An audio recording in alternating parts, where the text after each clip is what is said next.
Democratic Congressman Mike Quigley was in the gallery as rioters stormed the Capitol. He was one of the last members of Congress to be evacuated. During the attack, Quigley was on the phone with his home district television station, WGN-TV. Have a listen. We have a bunch of security trying to hold the door, the main entrance door to the House floor. Their members are freaked out, but most of them are staying pretty calm. A lot of them have been evacuated. There's a group of us that went up to the balcony, about a dozen of us, and the Capitol Police are just telling us to keep our heads down. Congressman Mike Quigley joins me now. He also serves on the House Intelligence Committee.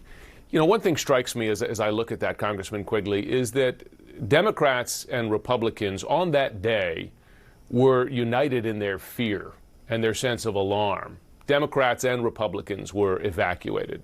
Democrats and Republicans sounded warnings about the violence that day. And as we know, many of your Republican colleagues contacted the White House trying to get the president to call them back. That unity is gone. It's gone. I wonder how disappointing that is to you, having gone through that day.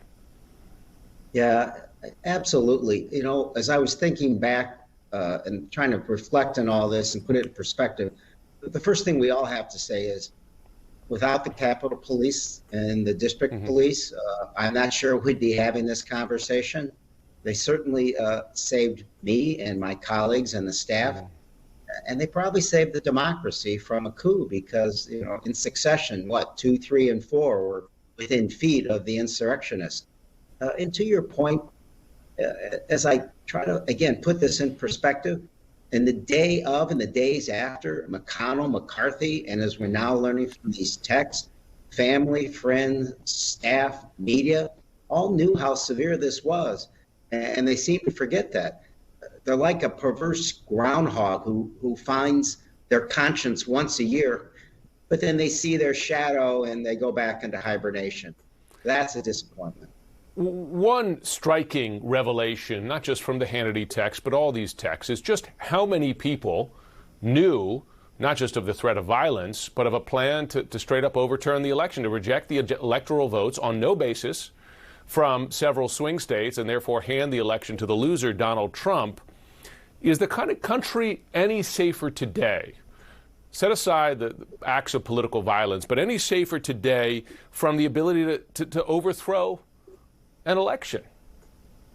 You know, in a way, I don't think we are. And here's why. Because if you can forget, if you can deny in the days after a violent attack on our Capitol and our democracy, a year later, unfortunately, so many Republicans think so little of what took place.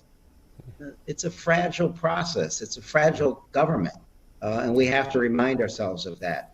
And if there aren't people willing to defend the Constitution over a single former president of the United States, we are indeed in trouble. What will the consequences be for former President Trump for leading all this? A year later, he is still spreading the same lies. He may very well be the nominee for the Republican Party in 2024, and many Republicans either outright support him or say they cannot oppose him.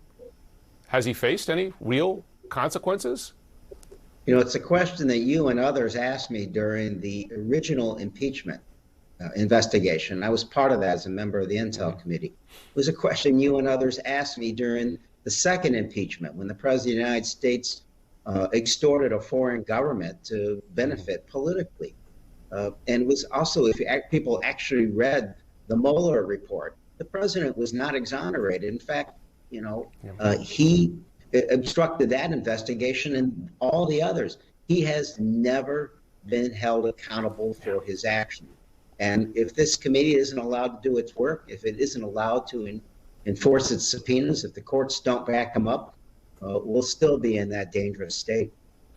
Of course, it's not entirely on the committee. There is a Justice Department, there's an Attorney General, and your fellow Democratic colleague Ruben Gallego told me yesterday that to date, the Attorney General, Merrick Garland, has, in Gallego's words, been extremely weak, feckless, in his words, by not prosecuting the ringleaders. Yes, more than 700 of the participants in the attack on the Capitol have faced criminal charges, but none of the ringleaders, none of the folks who encouraged them or who perhaps planned, an attempted coup here. Do you agree that the Attorney General has failed here? Look, I'm going to let the process take its full course. I was a criminal defense attorney for over a decade. I'm going to give the Attorney General every opportunity. I know the FBI and the Justice Department have been working on this over a year, but he is right. The ringleaders of this have to face the consequences. It's already troubling enough that those who physically attacked and injured police officers, over 100 are injured. We lost a couple officers in the days following this insurrection. If they're not held accountable, there's a real problem, and there's a danger, further and greater danger could happen again. And it's already been a year. Congressman Mike Quigley, thanks so much for joining us this morning. Thank you.